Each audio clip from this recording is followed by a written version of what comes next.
My first company was Digital Cafe. We're one of the first digital marketing agencies in the world. Every single time, here's the cycle that would happen. I'd build a company that eventually outgrew me, and I'd get nervous. When I got bored and I was ready to walk away from it, literally light it on fire, I found someone who would buy it.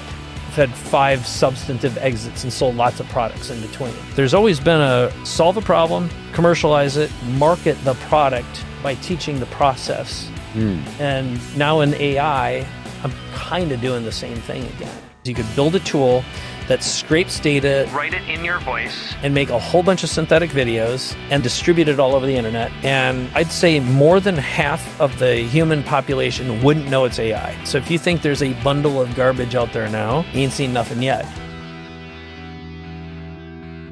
Mike Koenigs, my friend, it is so good to see you.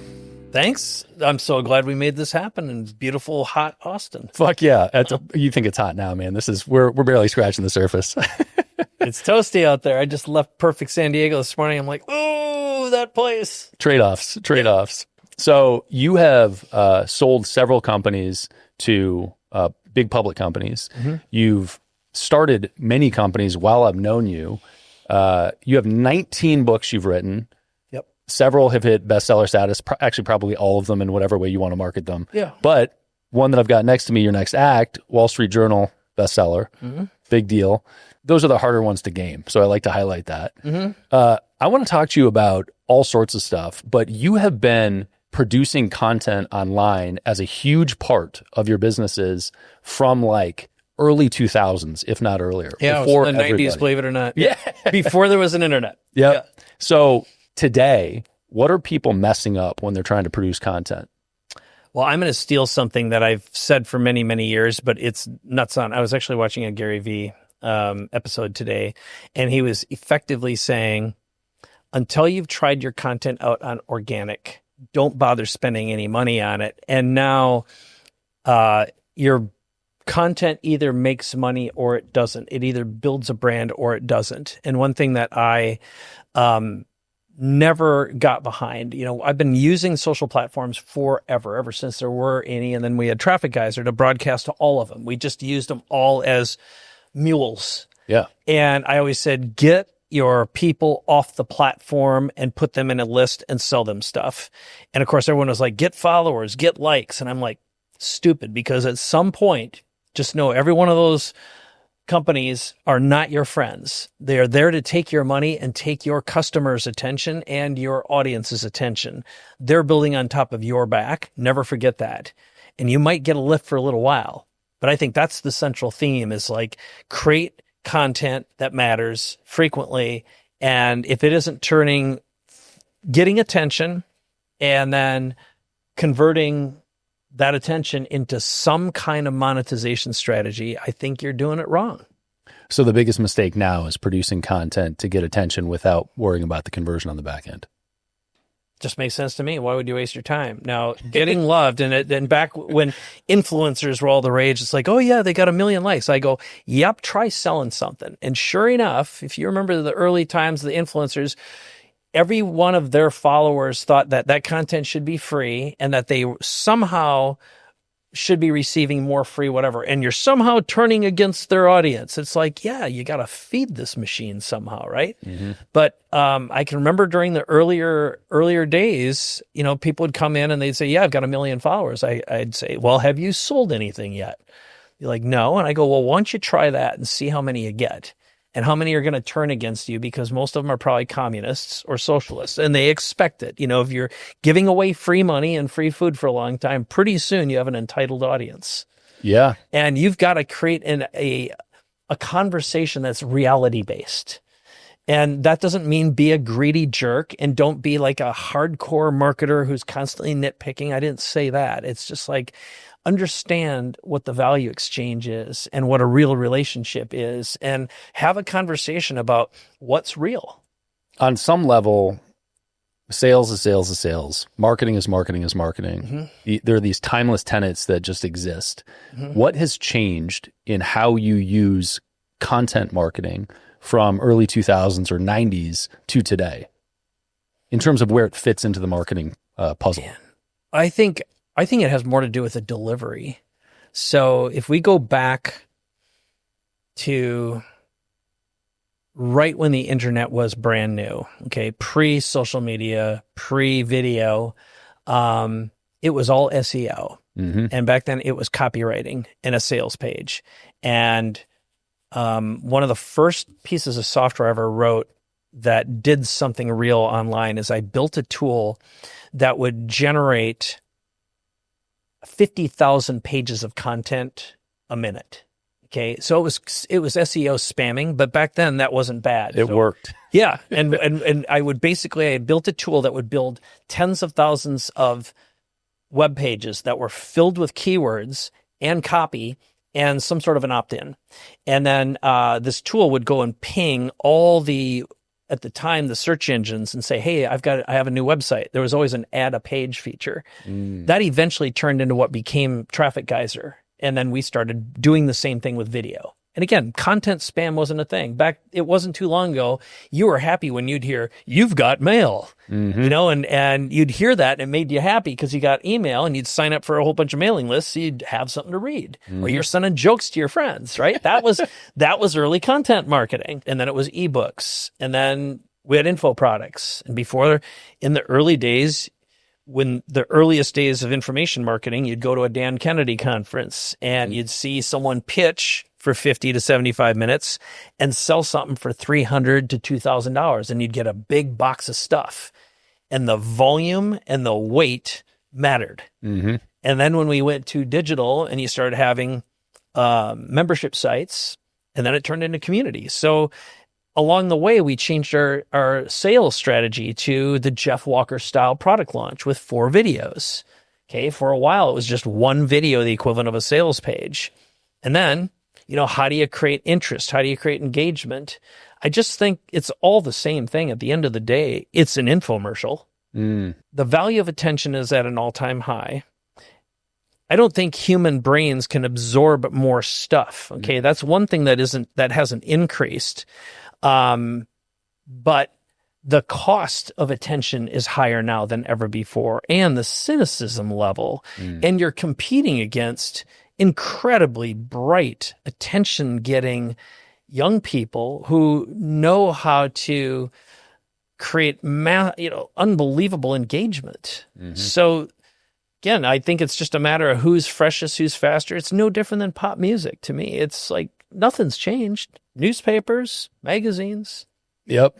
And attention's expensive right now. So what you put out has to be engaging, right? Yeah. So one of the things you said was back when it was okay to spam content. Okay.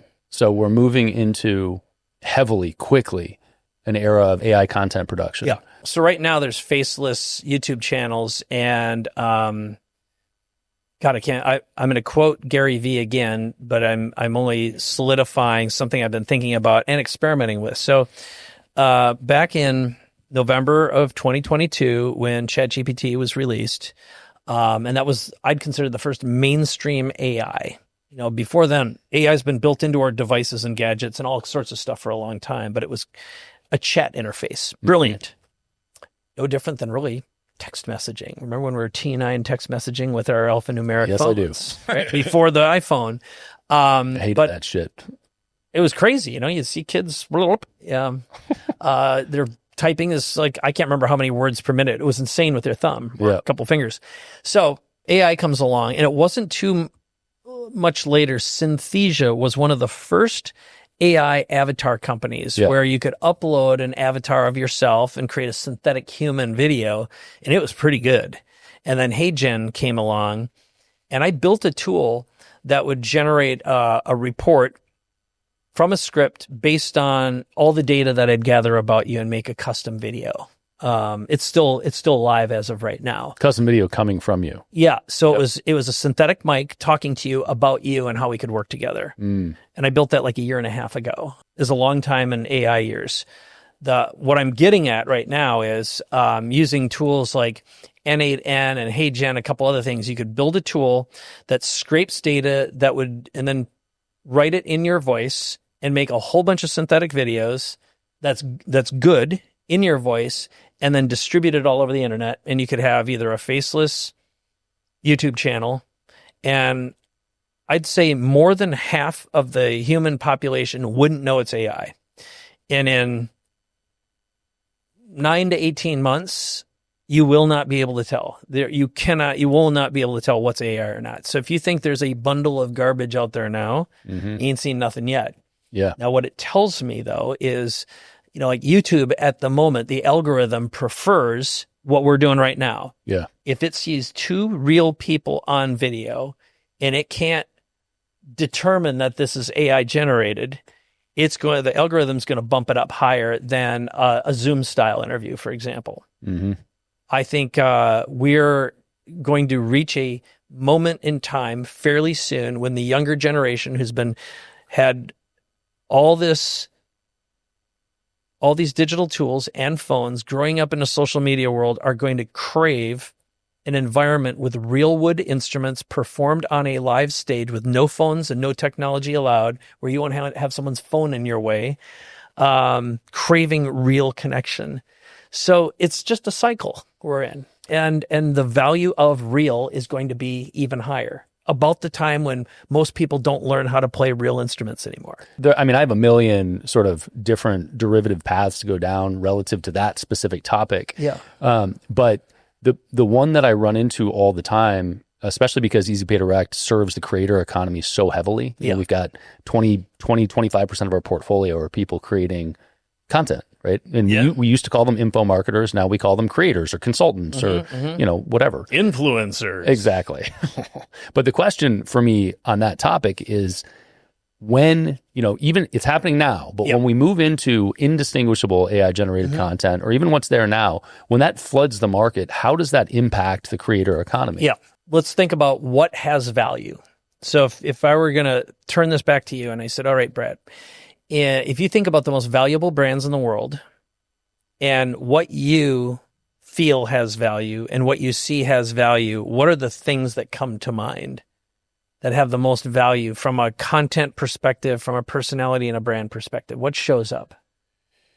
I don't know. So I sort of put those in two different buckets. When you said that to me, I thought about the guru people. I thought about what Tony Robbins means to me. And then I thought about what Apple means to me. Right. From a brand perspective. Yeah. And on the one hand, from a brand perspective, I think about these things that certainly can be reproduced, that don't need humans, that doesn't need a human face. It's not about Steve Jobs. It's about the quality of the product, and the robots will make the products better.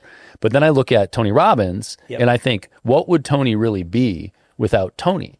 And the answer is that information's all over the place. So I really value Tony as an individual and as a brand, right? And so I don't think AI is going to knock that out, but I think that those are scarce, those individuals. I think the winners in this new economy right now, and let me give you one other quote. This is a Sam Altman quote that he said about a year ago. He said, my buddies and I are in a chat group, and we all have a bet on when we will see the first one-person billion-dollar company. And these are all tied together. So I had someone ask me, I did an event recently, and they said, what do you think the first billion-dollar one-person company is going to be? And I have an answer to that. But the other more important thing is what has value. So number one, it's scarcity and rarity, but it's also the speed of innovation and retaining relevance. So there's a guy named Max Martin. He's a music producer. He's kind of like Rick Rubin, if you're familiar with him. Max Martin, if you look him up, next to Paul McCartney and John Lennon, has, I think, 30 number one hit songs under his belt. Wild. But most people have never heard of his name before. He's Swedish. He's worth over $300 million. He could walk down the street and be completely anonymous, and only 100 people in the world need to know who he is. Now, what does that mean? So let's say you are a famous music star. Think of a really hot music star who has been hot, and suddenly not hot, who's faded out of public view and hasn't had a hit in a while. Anyone come to mind? Nearly all of them. Eventually. Yeah.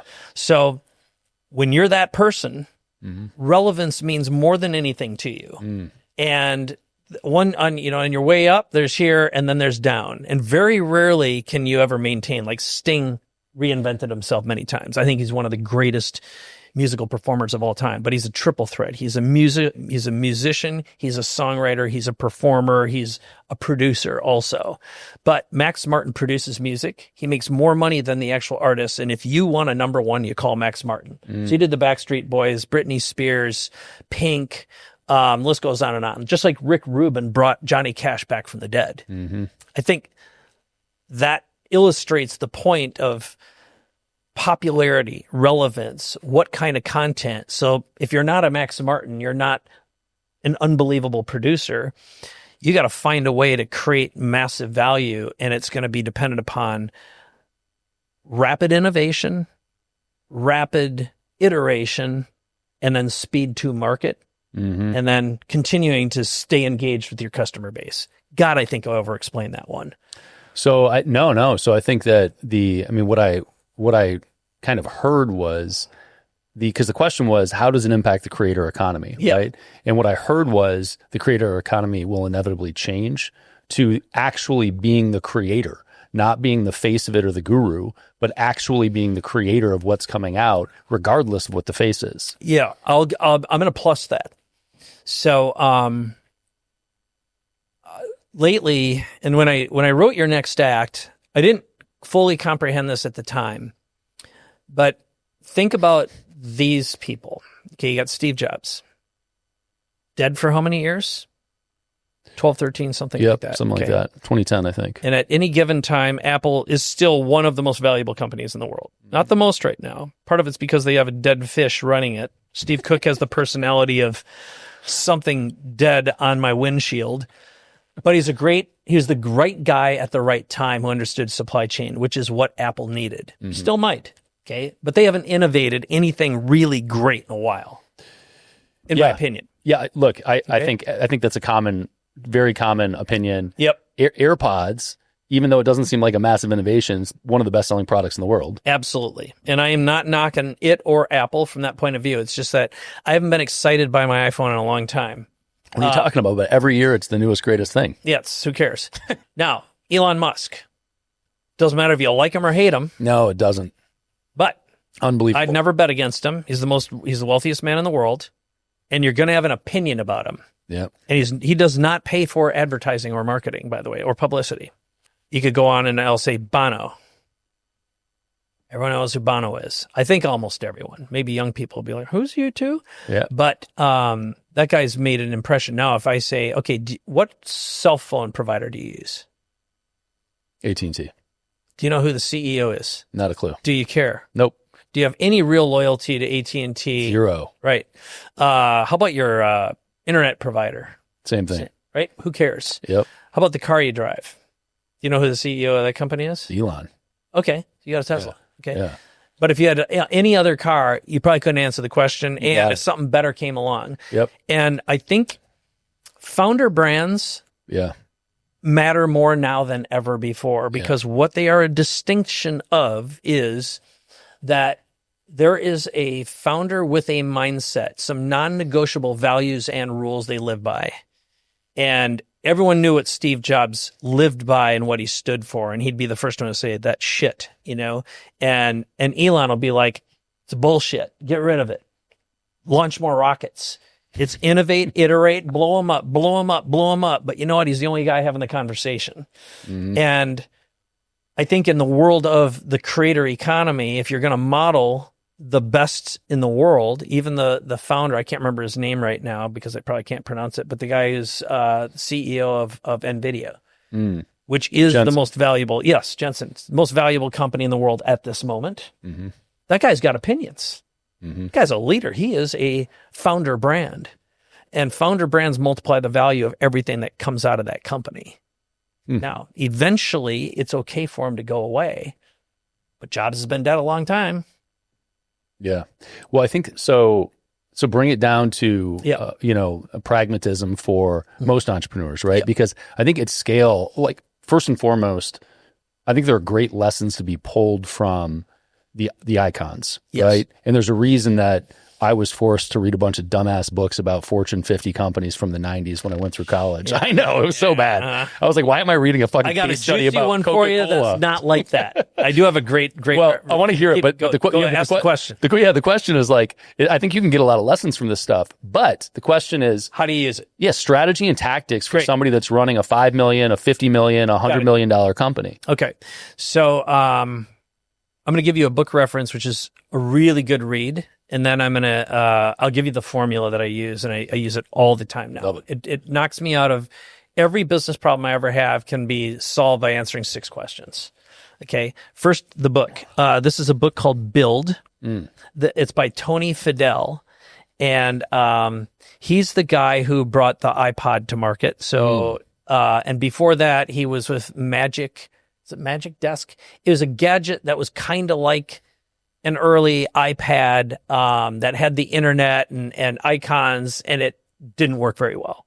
It's just too early for its time. Yeah. And they couldn't find anywhere in retail to put it because no one knew what it was. Okay. So it was way too ahead of its time. And for those that don't know what that means, meaning you didn't know where to put it in the physical store. Literally. Because there was no category for it in the store. Yeah. Yeah. Which is interesting. Which was the only way you sold then. It's holy cow, right? And then the next item, he also brought the iPhone to market, and then he created the Nest, the thermostat that Google ended up buying for $3.3 billion. This guy's a baller. I met him at an event a few months ago. Really approachable, decent guy who's, he's a multi-billionaire, and he's as ordinary gets. One of the things that's weird about those 3 products is the iPhone and the iPod weren't even sort of first to market. They were way fucking late to the game. Way late to the game.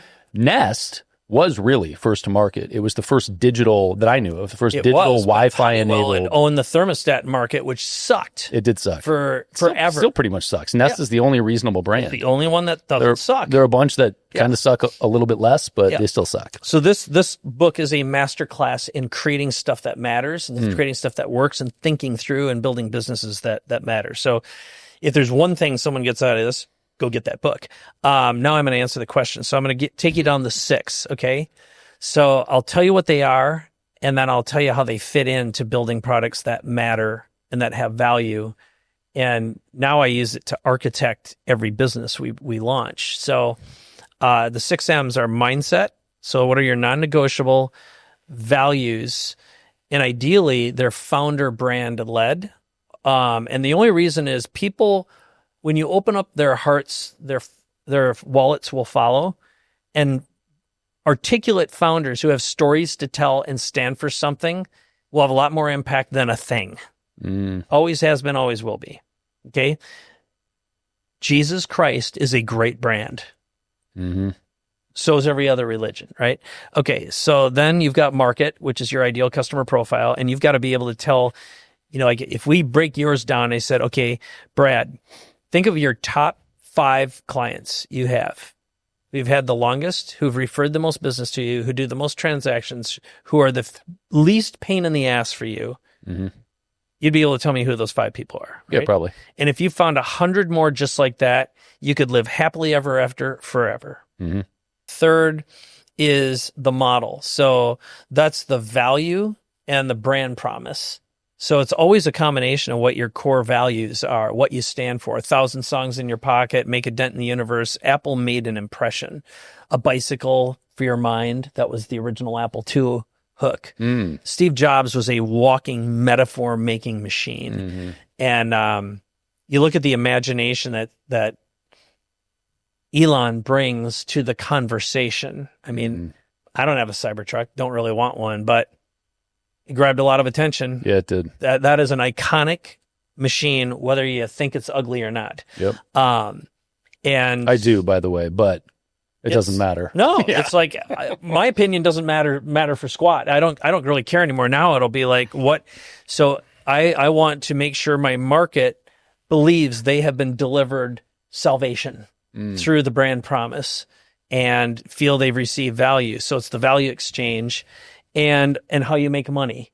whether it's subscription or a one-off price or whatever it is. Okay. And then the fourth is the message, which is what's the transformation you're delivering? What's the story I need to tell you? So the Christ myth or the hero's journey is once upon a time, there was someone just like you, ICP, who believed what you believe, mindset, and felt the same way you do and had the same problems, the same pains. And along came a wizard who promised that that was going to change and gave you hope. And while you refused the call at first and you went away and you kept on doing it the stupid way you've been doing it, and you tried and failed and tried and failed, and finally you came to your senses and you listened, you followed instructions, you listened to the message, you were saved. You received salvation. And you said, thank you, Jesus. But you accepted that gift in the form of the message. And so how did you receive that, though? It had to be through a medium. So it may have been through a long-form podcast. Could have been video, could have been audio, could have been on social media, could have been a printed report. But the media is where your market communicates, listens, and where you can get their attention and keep it. And then the multipliers, that's the sixth M, are the techniques and the tactics that I get you there. So maybe it'll be a tattoo on a stripper's butt. You know, that was an advertisement. Doggone it. I scanned that barcode and now I'm listening to this podcast, receiving salvation. But so it's mindset, market, model, message, media, and then multiplier. The multipliers are how are you going to spread the word? Hallelujah. So so let's roll with that. So you've written a lot of books, and we could talk about, actually, I want to talk about why you wrote so many fucking books, but I want to, let's pin that one for a second, because always anxious, afraid of getting poor. Yeah, I actually very much believe that to be true. One of the books you wrote, Your Next Act. Yep. This guy, which I've got in my hand. One of the things that I love about this and is so intriguing about you in general, and you just told me why. Driver, always anxious about getting poor. Hate being cold and poor. It sucks. Well, but you've also done a whole bunch of different stuff. And so many entrepreneurs are are concerned about either they exit something and then they don't know what to do with themselves, or they're concerned about the exit because they don't know what they're going to do with themselves. And they don't know how to reinvent themselves. They don't know what they're going to do next. They don't even know who they are when they move to a new chapter of life. You've gone through this. But I've always done the exact same thing. Well, kind of. Yeah. But you've done different things. And so that's actually what I want to talk about, right? So what are the steps you take when you do something new? Sure. And how is it the same thing to you when it looks different to everybody else? Yeah. So the reason is I get bored quickly, and once I figure something out. But everything I've ever done has always been about creating platforms with or for someone else. So my first company was Digital Cafe. We were one of the first digital marketing agencies in the world. And the way we got paid is we made content. We used to make video games that were branded. Our first really visible thing we made were floppy disk screensavers for movies. Okay. So, and so people, they'd get distributed in magazines and by mail. And then this is before online. And then we made them for CompuServe, AOL, Prodigy, Delphi, which was, Apple Link, all these services. And then when the internet came around, we got hired to do the same thing. Then we made video games. Our biggest video game shipped in 6 million boxes of cereal. But they are all mechanisms, unique mediums with a message packed in something entertainment. So it was edutainment and then games and stuff. Then it was, I made info products for a while. But I'll get to answering your question.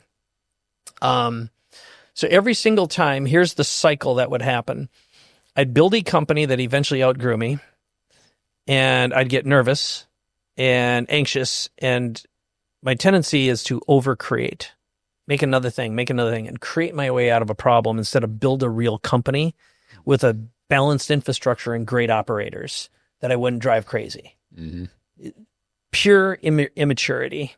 That's absolutely what it was. The inability to read a team properly. Did you develop that self-awareness, or were you aware of it at the time also? No, I think I think here's what would happen. I don't think I was unaware of it. I just didn't know how to self-manage. I lacked emotional maturity. Well, our buddy Gene was aware of it at the time. Oh, yeah. No, I mean, he'd be like, look, dude, I'll tell you what's wrong.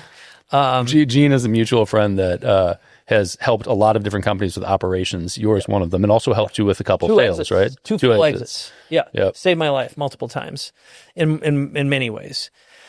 So he has given me this narrative of you in the past. Yeah. It's like, I can take it. I'm like, I love harsh feedback, and Gene delivers harsh, direct feedback. Yes, he does. It's a gift. I couldn't hear it. I didn't have open channels, nor the ability to do something about it, which now I hire people who disagree with me so we can have spirited conversations and do something about it, and build slower. But I'll get to what happened is the company had too much stuff to sell. And fortunately, when I got bored and I was ready to walk away from it, literally light it on fire and just walk away, I found someone who would buy it. That's happened 5 times now. I've had 5 substantive exits and sold lots of products in between. So, Traffic Geyser was one. Instant Customer was another. We bundled that up and sold it to basically an investment bank. And then I had a couple product sales that were separate businesses. And then You Everywhere Now, which was platform building for we would publish and profit, speak and profit. They're all info products with events and digital product, all that stuff. So, and each time I had a problem. So when Traffic Geyser was built, I had clients and they all were trying to get search engine traffic. I did an experiment with my automated SEO and then figured out how to put video on the internet and effectively keyword load it and make many, many copies. And like in 20 minutes, it would be on every major search engine, Google, Yahoo, all of them, and stay there for extended periods of time. Yeah. So we turned it into a product. I just made something that solved my problem and turned it into a product that had subscription income.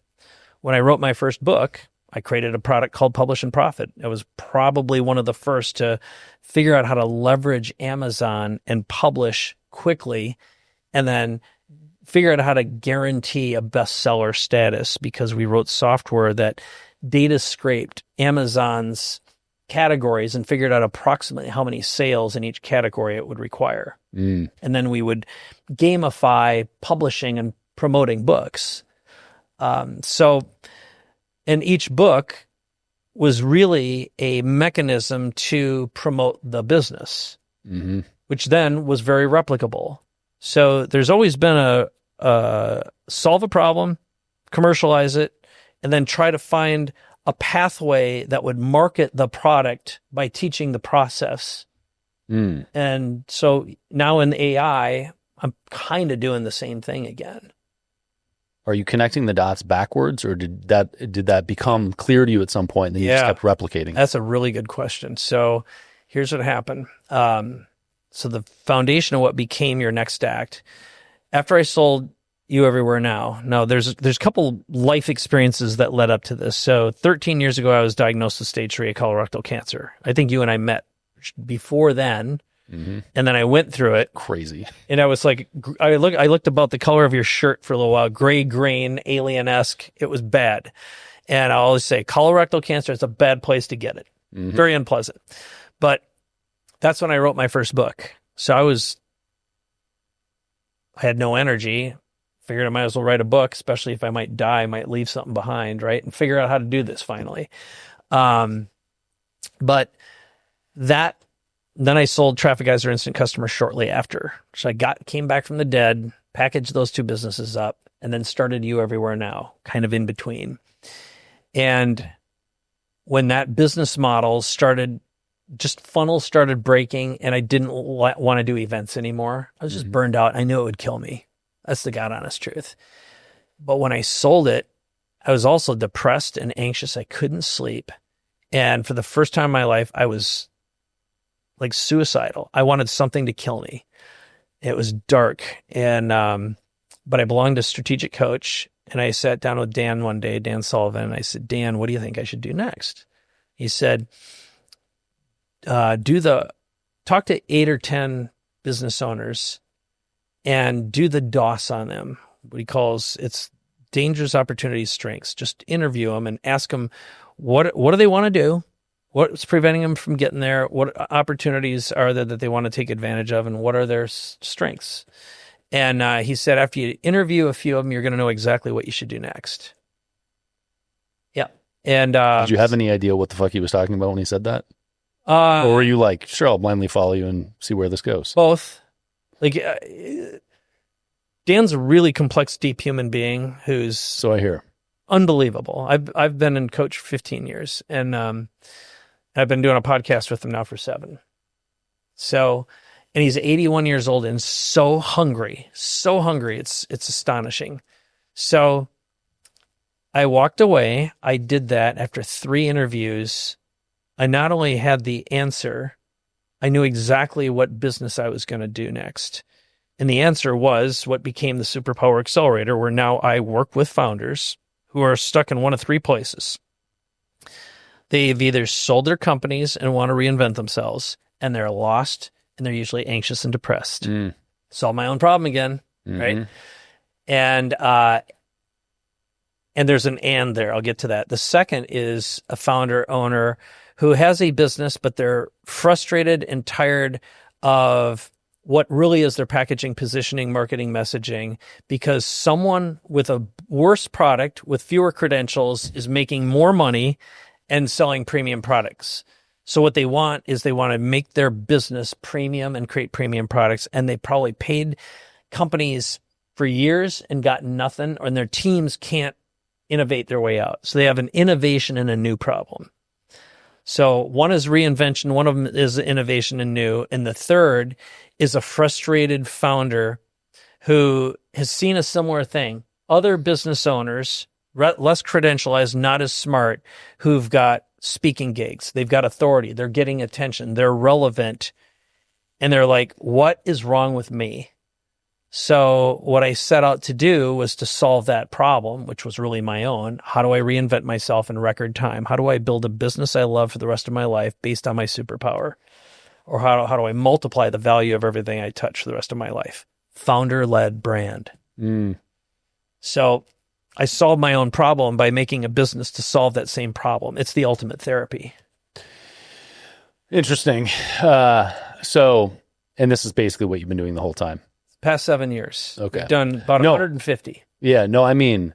it's the same exact thing, different. Now, I didn't have the sense until 2 years ago. I was like, and it was Dan and I doing an interview. Yeah. And the first time he did it, he does this every 3 years with me. He said, well, tell me about your reinventions.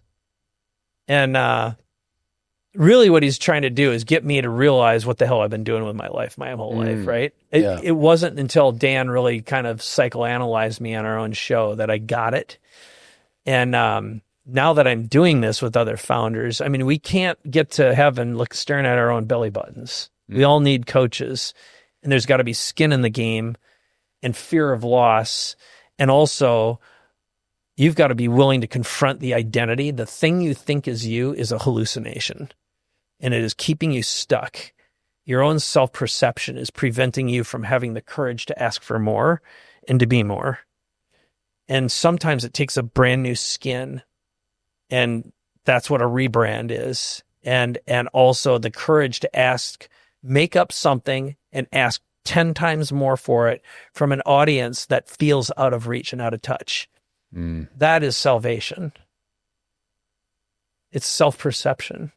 It is the cage we all put ourselves into, and it can be the safe way is through business. You're really confronting deep inner self-worth issues. Yeah, that's powerful. Do you have a sense of when Dan sent you on this mission to interview founders about dangers, opportunities, and strengths, why he thought that would show you? No, I had no clue at the time. Do you now? Oh, yeah. Yeah. What is it? Why was that the key for you? So, oh my God, that's a good question. I'll tell you what it is. So normally I interrupt the show to promote EPD, to tell you about credit card processing. But today I'm going to tell you about our partner program. If you know other business owners that accept credit cards and you refer them to Easy Pay Direct, you will get paid a percentage of what we make for the life of the account. As long as they're processing, you can build a residual for doing nothing, just the introduction. You can do that by going to epd.com/BAM partners. That's epd.com/BAM partners. Dan is absolutely focused on your better moving future and celebrating your past with no regrets and seeing the gift in it. So the way strategic coach is framed and worked is they have meetings every quarter. It's one day. You sit down and you celebrate your past 90 days. And you write down all the things that you've accomplished, and then you build a plan for your next 90 days. And one of the exercises that Dan does, so I have dinner with him every quarter. I go have family dinner, and he does an exercise. You sit down for dinner with Dan, and we do positive focus. Positive focus is what's something that's been happening in your life, personally or professionally, that's just lighting you up, makes you super happy. And he'll have we'll be 8 of us for dinner. And then the table topic is usually what the most interesting thing is that got the most attention during that conversation. Then we go deep on it. But his whole focus is your past is an indicator of your better moving future. And the sooner you understand and see the pattern, the sooner you can predict and create an even better future for yourself. So it's making sense of all of the wins and the successes, but doing it in an orderly fashion.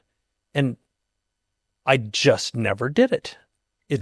I was not a good historian of my own successes. I did not see the patterns. It just felt like insanity and something I was running away from instead of running towards. And I see that so often now in founders who come broken after a sale. They got their 8 figures in the bank, and they are depressed and anxious and addicted often.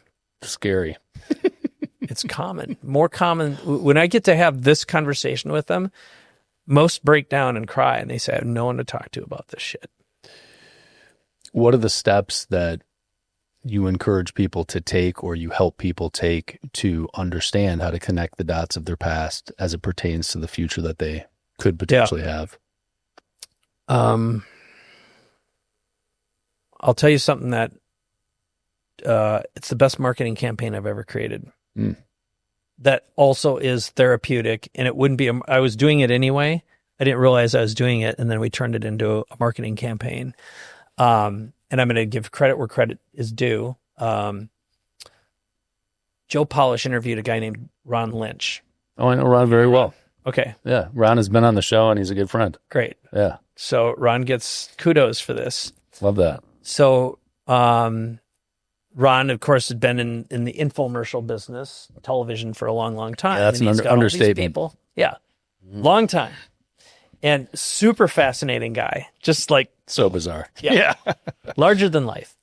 And so Joe and Ron were having a conversation, and people always go to Ron. They say, well, can I pick your brain? You go, yeah, for $1,000. You go out and take me up for a cup of coffee. It's not about the money, but if I just sit down with you, you're not going to write it down. You're not going to take this thing seriously. I'm going to give you a whole bunch of nuggets, and you're going to do nothing with it. At least this way. And Joe's got a great saying, if you don't pay, you don't pay attention. So I was at another strategic coach meeting, and the product I sell right now is, it's somewhere around $200,000 to work with me when I build these businesses and brands. And it's expensive. And I have the mechanism for getting clients like that. They usually have to consume my content, see podcasts, get to meet me, get to know who I am, and know this isn't that I'm not completely batshit crazy, right? Well, and it's all right. It's all right. I can live with it. But I was telling Joe and another guy who is at my table the problem I have, which is I have a long tail sales process, and it requires a lot of dancing bear. And Joe said, well, I had to do the $1,000 cup of coffee. Actually, it was the other guy who said, right now I'd pay you $2,500 for an hour of your time, but I'm not going to write out a 6-figure check because I don't know what I'm going to get. Yeah. And Joe said, why don't you do the $1,000 cup of coffee? And I'm like, what the hell is that? And he said, I did this interview with Ron Lynch. He said, let me get Eunice to send you the interview. So within 10 minutes, I had the interview. I transcribed it, and I looked at the transcript, and I used ChatGPT, and I made the campaign, which now is my $1,000 cup of coffee campaign. Oh, beautiful. So I had it launched in 48 hours, and it produced, I'll say, multiple six figures in business Crazy. in 2 weeks. And here's the answer to your question about the salvation. So the $1,000 cup of coffee is a way for someone else to put skin in the game, show up at a meeting with expectations that I'm actually going to give them a transformation. Guaranteed. If I can't do it, I give them their money back right away. But when I come to the meeting, I have built an AI tool that does deep research on the prospect. It learns everything about you, looks at your backstory. It determines your better moving future based upon some of Dan's mindsets. And it estimates your personality profile on 8 different levels. So your Kolbe score, your Myers-Briggs, your Enneagram. Love this. And then I run a Chris Voss influence filter on the top 10 tips to make a connection and create influence in our conversation. And then I also have it load up with my offer and look at their business and their history, how we can best collaborate. So what I do then is I just say at the very beginning of the meeting, I show them the report. I say, I'm going to give you this report when we're done. I'm going to ask you 7 questions. And my goal is to give you an 11 experience on a scale of 1 to 10, help you create a better future for yourself, a better business and a better personal future. So let's go. So in 30 minutes, they've got the map. And then the second part is, would you like to know how we can do it together? And I walk them through a customer journey. That converts better than anything I've ever done we're talking one call to deep rapport and trust.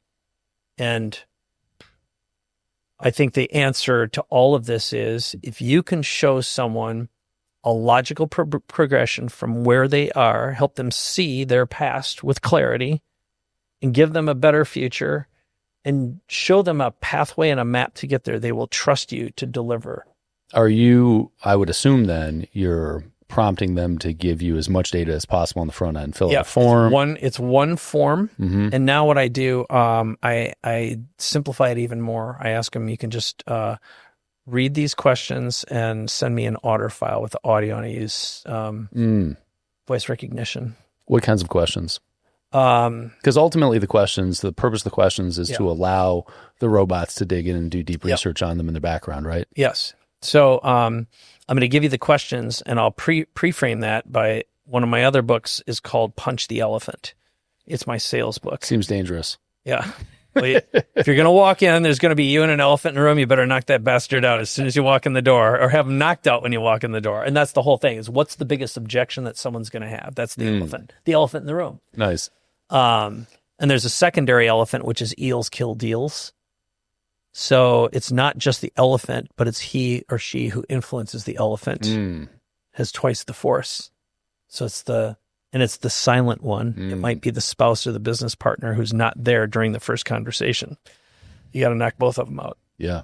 So the questions are, and I asked this, I should have asked you this at the very beginning, is, hey, Brad, if at the end of this interview today, you feel like you have an 11 experience on a scale of 1 to 10, what kind of value can I deliver to your audience that they would say that was the best interview you've done so far on the show? And that would be the prompt for me. Yeah. And so you're asking them that on the front end? Yeah. What would make this experience, this conversation, 11 on a scale of 1 to 10? What would you like to walk away with, know, or understand?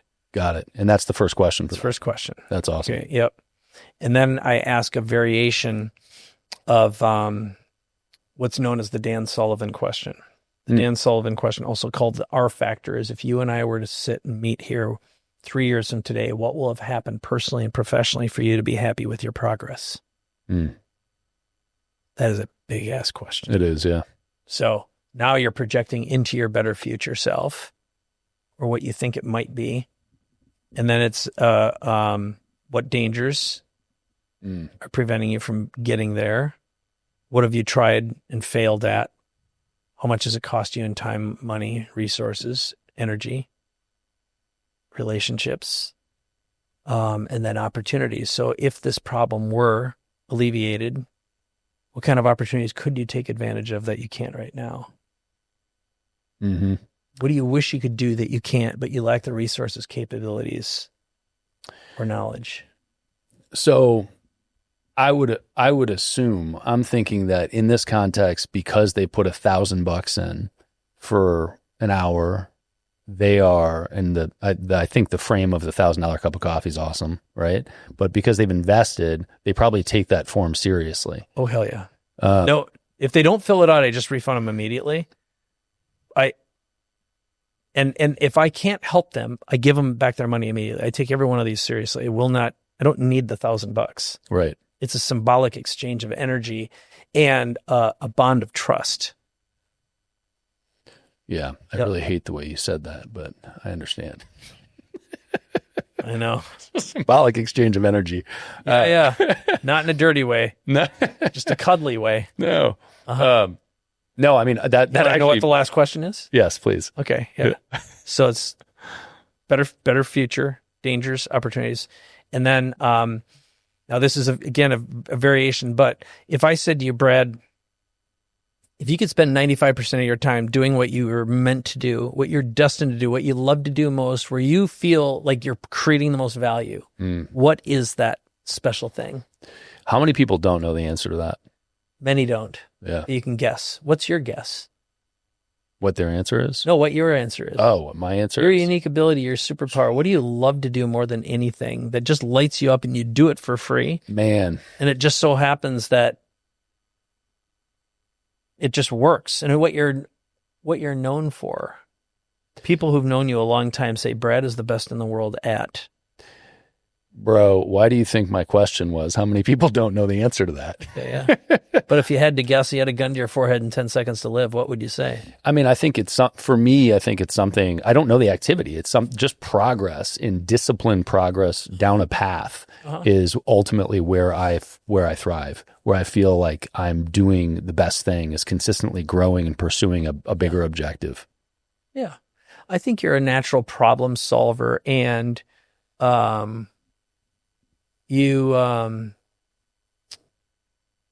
I think you're really good at seeing the value that other people have and how to solve challenges that they experience. Now, the business you happen to be in happens to solve those, but you've found a unique way to solve unique problems with a toolkit that other people haven't figured out. You know, you've got a niche business. Mm-hmm. You're really good at spotting niches that are profitable, and you can build moats. I don't think you do enough with that, but I think it's a unique ability. What do you think I should do? I think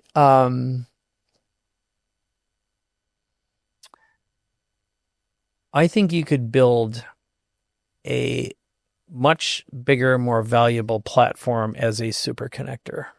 Then I'd have to talk to people. Well, you don't mind talking to people. You like one-on-one. You're not groupie. That's true. Right? That's actually very true. So that actually, I love talking to people one-on-one. It is the group thing that bothers me. Yeah. And obviously, like, people, whenever I tell people I'm an introvert, they're like, what? Well, because I'm, fairly social introvert, but yeah.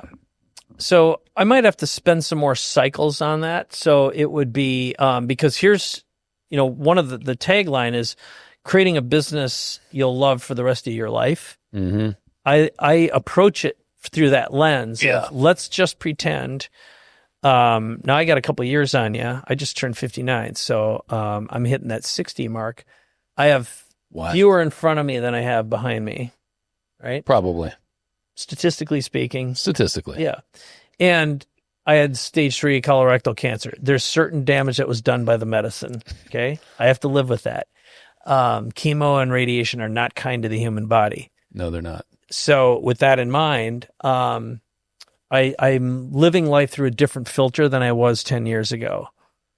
So getting back to answering your question about you is, when I ask someone about their superpowers, I really want to get down into what is your core identity right now. And if I bounce this back and I said, all right, Brad, what do you want to be known for? Mm-hmm. And what do you think other people say your unique ability is? some of the people who are closest to you in your life, who know you the best? Yeah, I mean, I think over time, I know that over time I have polled the audience to try to get feedback on that. And the feedback has historically been discipline, deliberate. And those are kind of the themes that pop up. People that know me well see me being a goofy idiot periodically. People that don't know me that well usually... Goofy, not dangerous. Yeah, for sure. Just goofy. Just goofy. Just strange. People that don't know me as well think I'm much more serious, I think, than that. And I think through the era of social, maybe there's more personality that comes out, but that's historically been the case. Though I will say that, a lot of what you talk about in terms of founders exiting, looking to exit, post-exit, being confused, alone, trying to find their way.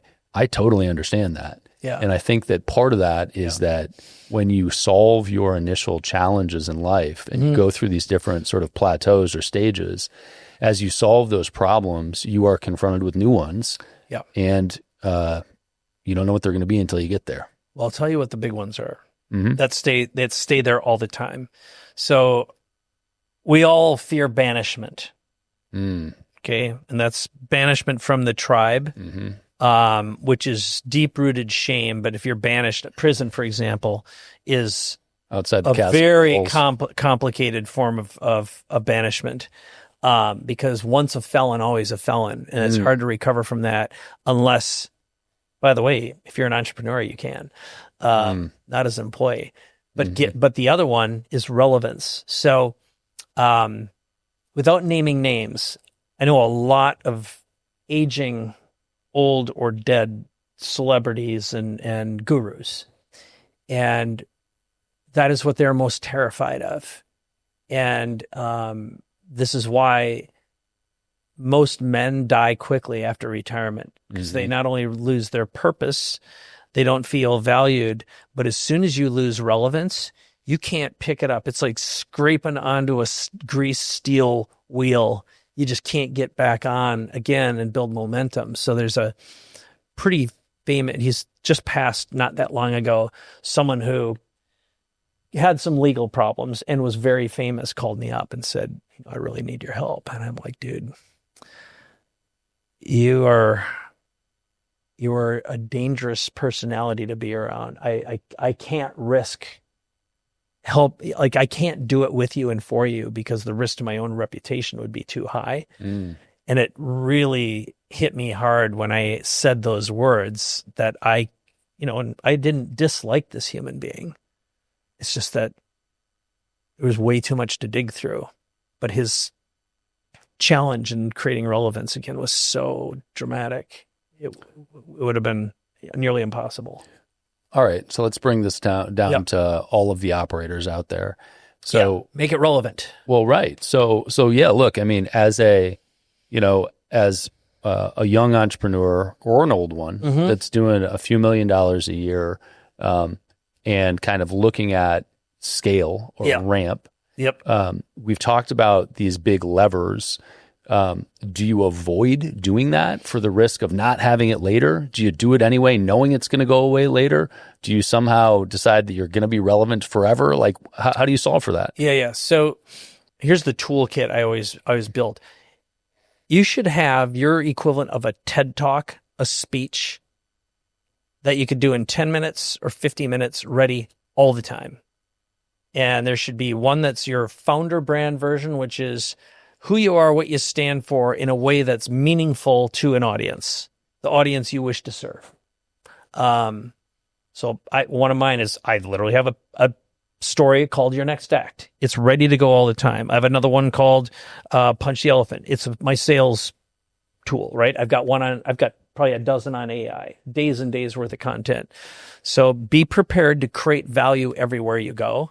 And I would say learn to be a very good presenter speaker. That will make you relevant for the rest of your life. Tony Robbins said to me years ago, I was at his house, and he said, Mike, 80% of what I do is entertainment, 20% of it's content. And I hated him for a couple of minutes when he said that. I'm like, what? You changed my life. Right. I remember when I was at your event in 1995, I was such a shit show. And he goes, Mike, how do you think I get 6 days of someone's attention and time for 14 or 15 hours a day? I got to keep them entertained before they're ready to open up to the content. So this is why Joe Rogan mostly has entertainers and comedians on his show, because that's entertainment. This is entertainment. Mm-hmm. So you got to be able to entertain. And those who don't know how to entertain well will always get less attention and probably be less relevant unless they're delivering massive value some other way, which is a much slower burn. Mm. So, and you better be using AI right now. That is my son is building little businesses right now, and he's got the AI bug, and he's figuring out how to apply his unique ability with AI. I tell every founder that now. I think one of the things that I want people to hear is that you said, but I want to underscore, is be ready to provide value at any moment, anywhere you go. Yeah. And I think that that's such an important frame shift for most people, because most people, specifically when they're newer in business, walk into the room and think about how to quote unquote network or connect with people. Right. And the answer to that is, how do you provide value? You mean walk in and take? Yeah, right. Yeah, Right. yeah. Uh-huh. Well, and that's the thing, is like, Trick to Get. Yeah, that sounds like a great book title.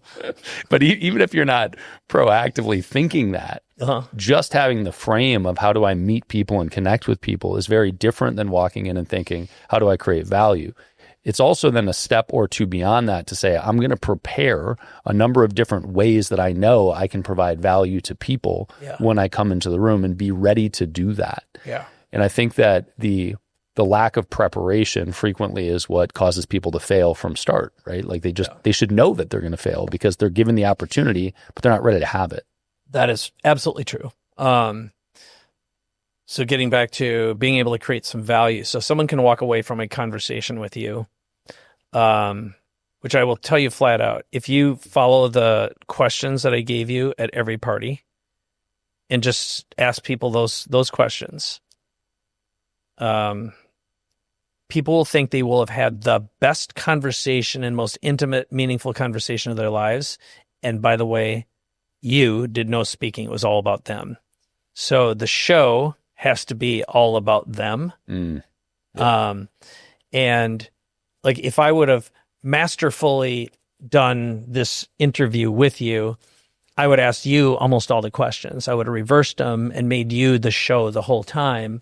And I didn't have the discipline to do that. That's the God honest truth. Well, I wouldn't have done that shit anyway. I would have been like, I'm not even doing that. Turn it back over, you introvert types. But that is some of the best interviews I've ever done. Yeah. I made even though I was the guest, I made the show all about the host and delivered salvation. And I think I think life, it's such a cliche, but life is show business. And if one of your outcomes and your goals is, I am going to help you make a great documentary, a great movie that's all about you, achieving your highest purpose. And I will serve with no strings and no catches.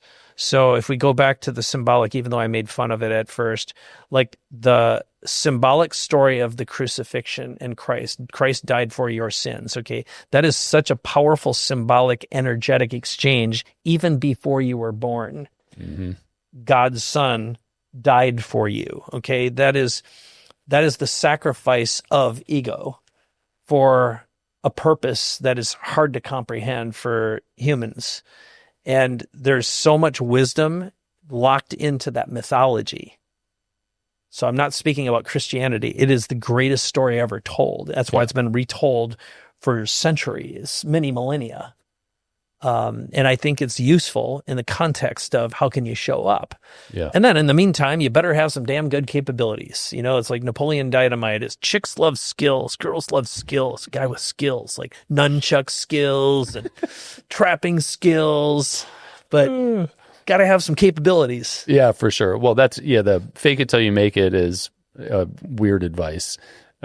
And I think that I also, and you've said it, and we've hit it on it in a couple different ways, but I really want to make sure that the point is driven home, that if your takeaway was providing value is showing up and demonstrating what you know because you have a product to sell, that's not really providing value. And so your example that you expressed was providing value is coming with a predetermined set of 6 questions about them. To open them up and uncover things with them, which ironically is also the win-win, because it makes them feel like the act, the main act, and it also gives you the information that you want to know to see if you're going to be able to help them further with your particular thing. Yeah, and I think the word, going back to a very much a Dan Sullivanism, collaboration. So instead of a sale, a collaboration is so much more powerful because it's an energetic exchange. It's receiving, it's contribution. It's when I ask for your best self to show up, and I'll show up with my very best self because that's my brand promise, and deliver you to your version of an 11. It's why, again, getting back to the 11, if I set the standard right up front, and the perfect version of that is, imagine you and I started work together today. And I help you build your founder brand. I help you achieve your greatest, highest goal that you just told me right now, and help you defeat your dangers so that you can achieve your goals, your objectives, while you get to live inside your unique ability, your superpower, and do that almost all the time. What would that be worth to you? Okay, that sets up a frame for our relationship in a way where you see the customer journey and the outcome. Great marketing, great influencers, great founders are doing that all the time when you pay attention to their language patterns and what they're doing and what they're building and why.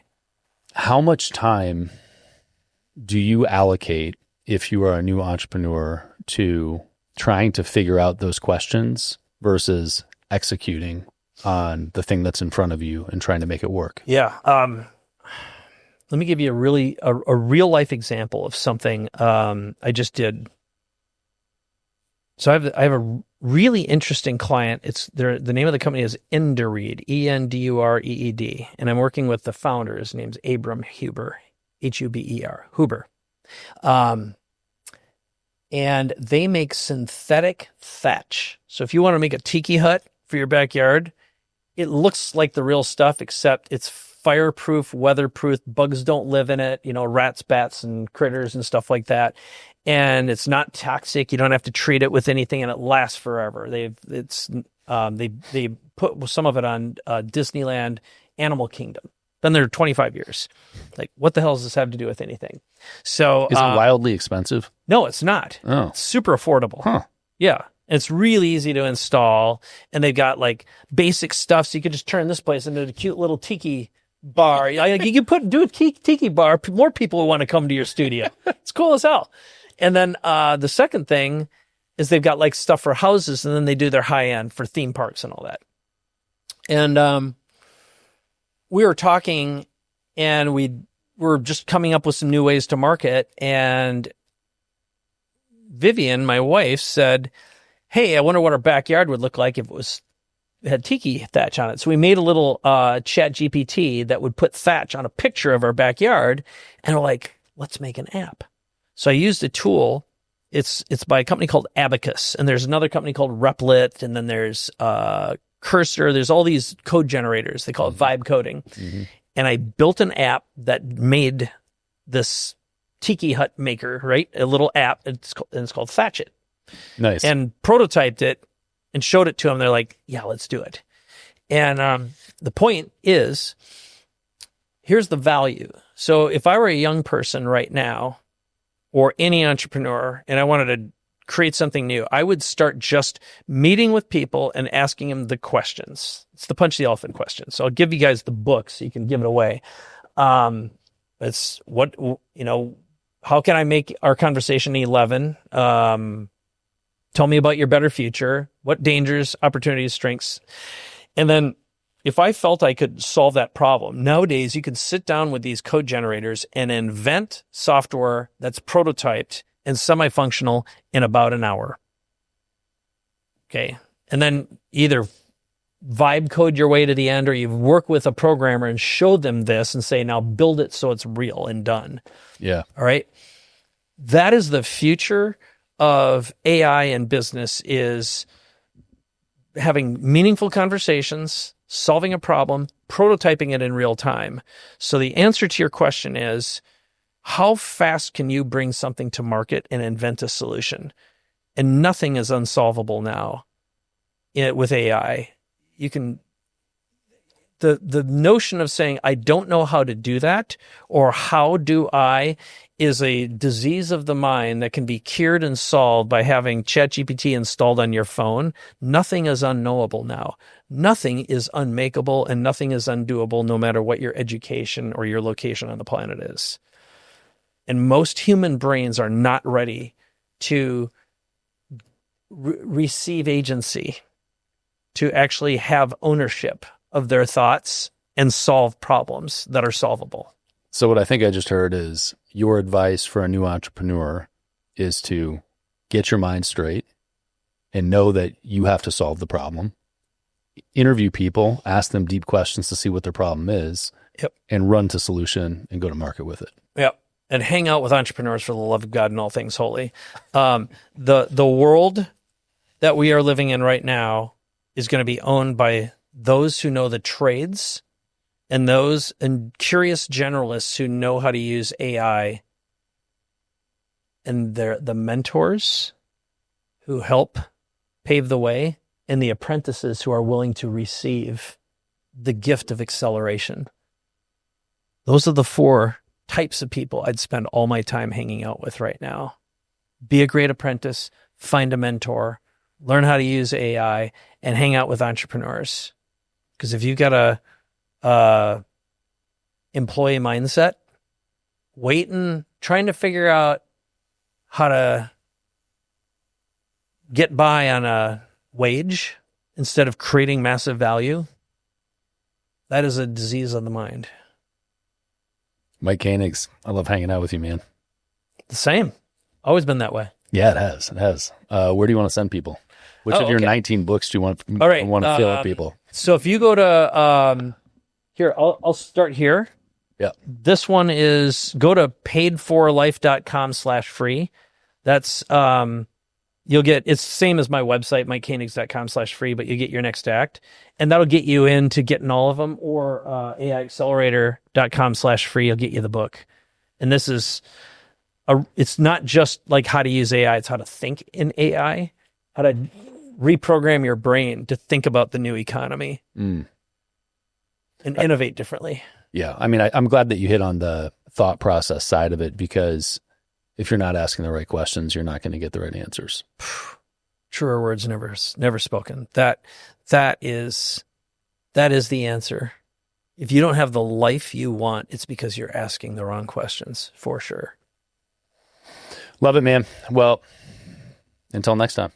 Until next time. My director of marketing told me to read this. Thank you for tuning in to Beyond a Million. If you liked this podcast, please subscribe and drop a comment below. We'd love to know your thoughts.